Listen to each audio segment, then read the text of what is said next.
জুলাইকে বিভক্ত করা হচ্ছে। এই বিভক্তির ব্যাপারে কারো কোনো সন্দেহ নাই, কিন্তু এর কেন এই বিভক্তি? কোনো উপায় নাই যে জুলাইটা কোনো পার্টিকুলার পলিটিক্যাল পার্টির রাজনৈতিক আদর্শ বাস্তবায়নের লড়াই ছিল না।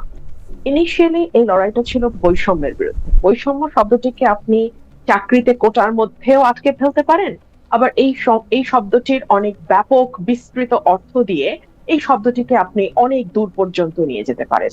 এটা নির্ভর করবে যে যেভাবে বিষয়টিকে দেখতে চায়। আমার কাছে জুলাইটাকে মনে হয়েছে এটা প্রথমত কোনো সরকার পরিবর্তনের আন্দোলন ছিল না। অর্থাৎ একটা সরকারের বদলে কেবল আরেকটি সরকার আসবে, এর বাইরে আর যা যেভাবে চলছে সেভাবেই চলবে, এই স্বপ্ন নিয়ে অন্তত আমি রাস্তায় নামি নাই জুলাইতে।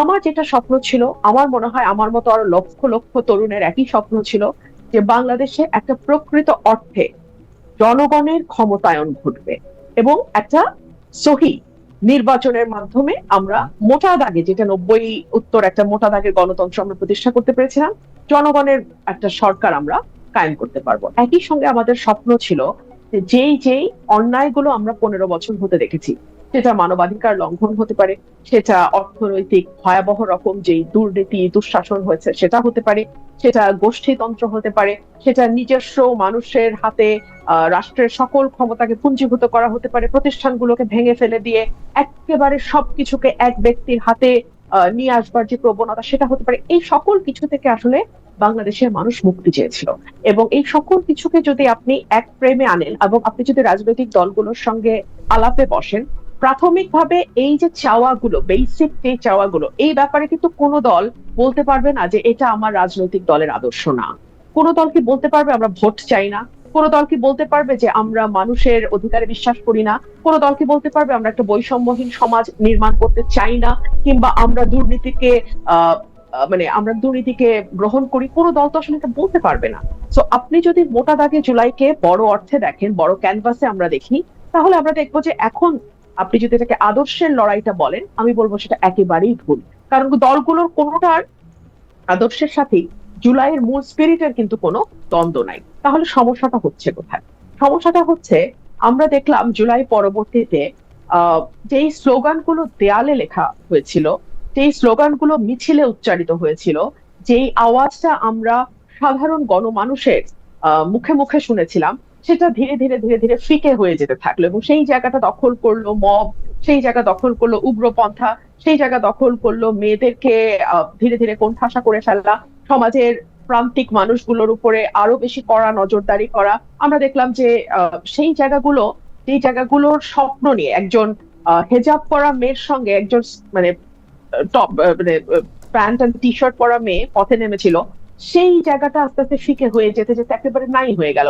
তো জুলাইয়ের প্রথম কয়েক মাসের মধ্যে আমরা বুঝে গেলাম, মানে অগস্টের 5 অগস্টের পরে কয়েক মাসের মধ্যে আমরা বুঝে গেলাম যে এই রাজনৈতিক মাঠে নারীদের অবস্থান ভীষণ রকম নাজুক।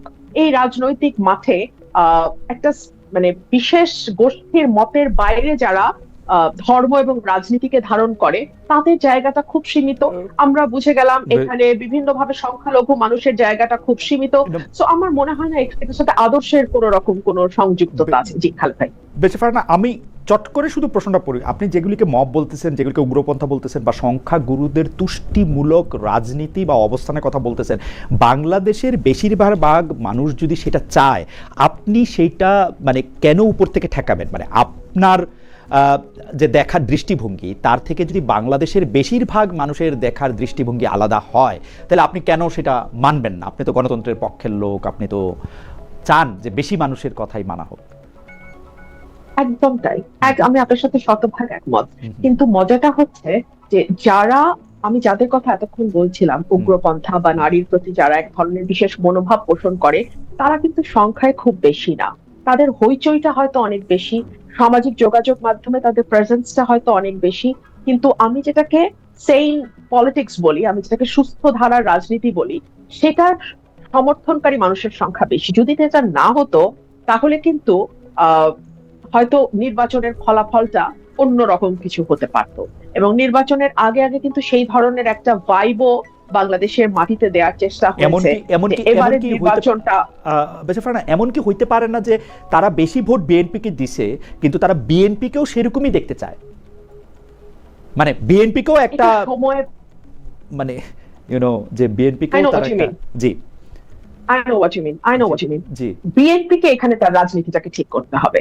বিএনপি কি করতে চায়? ওকে বিএনপি কি সেন্টার রাইটে যাবে? বিএনপি কি ফার রাইটের দিকে হাঁটা ধরবে?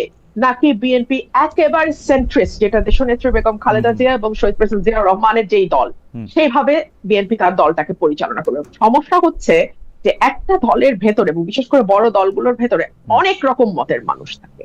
আমি বিশেষ করে বিএনপির ক্ষেত্রে এটা আরো বেশি করে বলবো, বিকজ বিএনপি এবং জামাতের যে এই মৈত্রী, সেটা কিন্তু দীর্ঘ 25-30 বছরের মৈত্রী।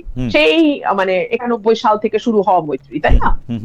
36 বছর, my god, that's a long journey Khaled ভাই, ভেরি লং জার্নি। সো এখানে আমি অনেক সময় যখন আমি দলের ভেতরে কাজ করেছি, যখন আমি মিডিয়াতে অ্যাপিয়ার করেছি দলের পক্ষে, তখন আমি কারো আমার ব্যাপারে মন্তব্যে বা আমার ক্রিটিক করতে গিয়ে আমি দেখতাম যে তারা যেভাবে ক্রিটিক গুলো করছে, 5ই আগস্টের পর দেখলাম যে তারা হচ্ছে ম্যাক্সিমাম জামাতের সাপোর্টার। সো এই যে গুপ্ত বিষয়টা, এটা তো কেবলমাত্র যে আওয়ামী লীগের মধ্যে ঢুকে গেছে বা আওয়ামী লীগের মধ্যে ঢুকেছিল তার তো না, এটা বিএনপির মধ্যে আছে, হয়তো অন্যান্য পলিটিক্যাল বড় পার্টি তো আর তেমন নাই।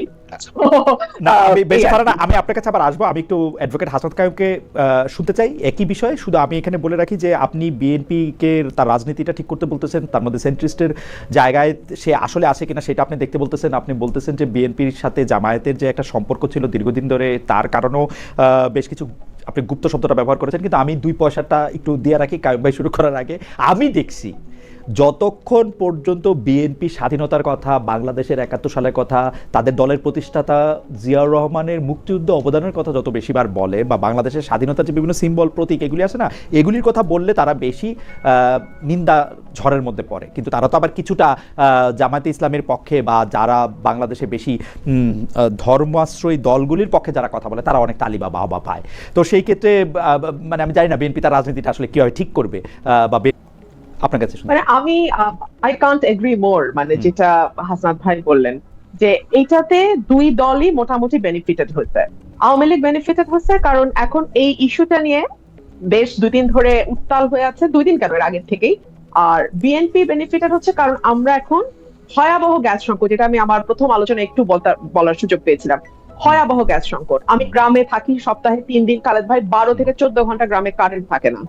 এরপরে তো আছে জিনিসপত্রের অস্বাভাবিক দাম, এরপরে আছে নানান রকম নাগরিক সমস্যা। এগুলো কোনো কিছু নিয়ে কথা না বলে আমরা এখন আলাপ করছি শেখ হাসিনাকে। আপনি আমাকে বলেন, গত 2 বছরে শেখ হাসিনার অসংখ্য অডিও ফোন আলাপ হয়ে গেছে না, লিক হয়েছে না, বা ইচ্ছাকৃতভাবে লিক করা হয়েছে না?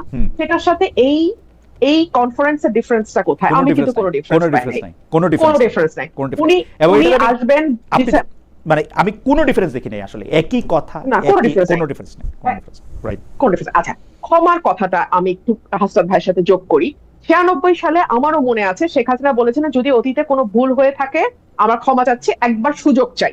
এক্স্যাক্টলি, আমি যদি correct me if I am রং, এইভাবেই শেখ হাসিনা ভোট চেয়েছিলেন যে যদি আমাদের ভুল হয়ে থাকে তাহলে আমরা ক্ষমা চাচ্ছি, আমাদের একটা সুযোগ দেন। আচ্ছা, এইবার কেন এটা বলছে না? এইবার কেন বলছে না জানেন খালেদ ভাই? মনে করে দেখেন তো, 5 আগস্টের পর আওয়ামী লীগ কিন্তু দীর্ঘ সময় কোনো আওয়াজ তোলে নাই।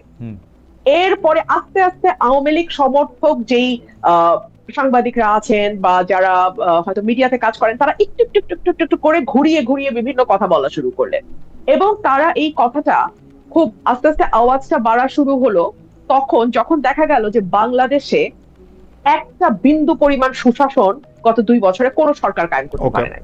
যখন দেখা গেল অর্থনীতির অবস্থা আরো খারাপ, যখন দেখা গেল যে নাগরিক সমস্যাগুলো নিয়ে আমি কথা বলছিলাম সেগুলো কোনো সরকার হ্যান্ডেল করতে পারে নাই, যখন দেখা গেল মববাজি যেভাবে ইউনূস সরকারের সময় হয়েছে কাছাকাছি, তারেক সরকারের সময় একই রকম প্রায় কাছাকাছি, যখন দেখলো হামে 800 উপরে শিশু মারা যাচ্ছে কিন্তু কোন সরকারই সেটা দায় নেবে না। ইভেন বিএনপি ট্রাই করছে ইউনূস সরকারকে ডিফেন্ড করার, একটা ভয়াবহ অবস্থা। এবং ধীরে ধীরে আমি আমার এই বাংলাদেশে তো আমি আছি, হাসনাত ভাই আছে, আপনি যুক্ত আছেন, আপনারা সবাই নিশ্চয়ই লক্ষ্য করেছেন, আস্তে আস্তে কিন্তু আওয়াজটা জোরদার হওয়া শুরু হলো যে নিরাপত্তা নাই, মববাজি, চাঁদাবাজি, নাগরিক সুযোগ সুবিধা একদম খারাপ, এবং শেখ হাসিনার সময় অন্তত আমি কথা বলি আমার উপরে বিপদ আসবে, হাসনাত কাইয়ুম ভাই কথা বলবে হাসনাত কাইয়ুম ভাইয়ের উপর বিপদ আসবে, কিংবা আরেকজন আন্দোলন করতে নামবে তার উপর বিপদ। কিন্তু যেই মানুষটা মধ্যবিত্ত, যে মানুষটা প্রাইভেট অফিসে চাকরি করে, প্রাইভেট একটা চাকরি করে, 1 লাখ বা 80,000 টাকা বেতন পায়, তার জীবনটা তো নিরাপদ ছিল খালেদ ভাই। তার তো নিরাপত্তা নিয়ে কোনো টেনশন ছিল না, সে তো নিশ্চিন্তে রাতে ঘুমাইতে পারতো বাসায়। সে তো বাজারে গিয়ে অন্তত মানে দৈনন্দিন বাজারটা মোটামুটি না, কিন্তু আপনি করে তো আনতে পারতো নির্বিঘ্নে। আপনি তো বেশিরভাগ না, আপনি তো একটা স্বাভাবিক অবস্থার কথা বলতেছেন, কিন্তু মানুষ তো আসলে বিপদে পড়ে, তার চিকিৎসা, জরুরি চিকিৎসা প্রয়োজন হয়, তার বিরুদ্ধে তার কোনো একটা মামলা পরিচালিত হতে পারে, তার আপন ভাই কর্তৃক বা নেইবার কর্তৃক, মানে যে কোনো কিছু যেটা বোল্ড ফ্রম দ্য ব্লু, একদম সাধারণ মানুষেরও এরকম নানা ধরনের ঘটনা ঘটে, তখন তো সে দেখতো যে সে বিচার পায় না, পুলিশ তার পক্ষে কথা বলে না। সে যদি আওয়ামী লীগ না করতো বা বিএনপি না করতো, তাহলে তার আসলে কোনো জায়গা নাই বাংলাদেশে। ওইটার মতো তো সাংঘাতিক একটা দমবন্ধ পরিস্থিতি তো আর আমরা আসলে নাই, নাকি আসি, সেটাও যদি বলতেন। আপনি কি বিচার পাচ্ছেন? আচ্ছা। গত কয়েক মাসের আইন শৃঙ্খলা পরিস্থিতি আমি সংসদে তুলে ধরেছি, কয়টা ঘটনার বিচার।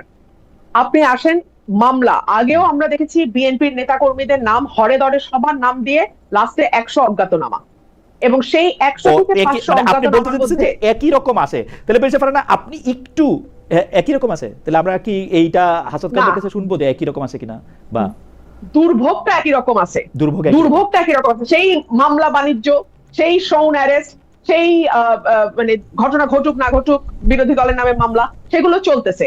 On the top of that যুক্ত হয়েছে ভয়াবহ রকম চাঁদাবাজি, নিরাপত্তাহীনতা, যুক্ত হয়েছে আইন শৃঙ্খলা পরিস্থিতির অবনতি। এগুলো হচ্ছে নিউ এডিশন।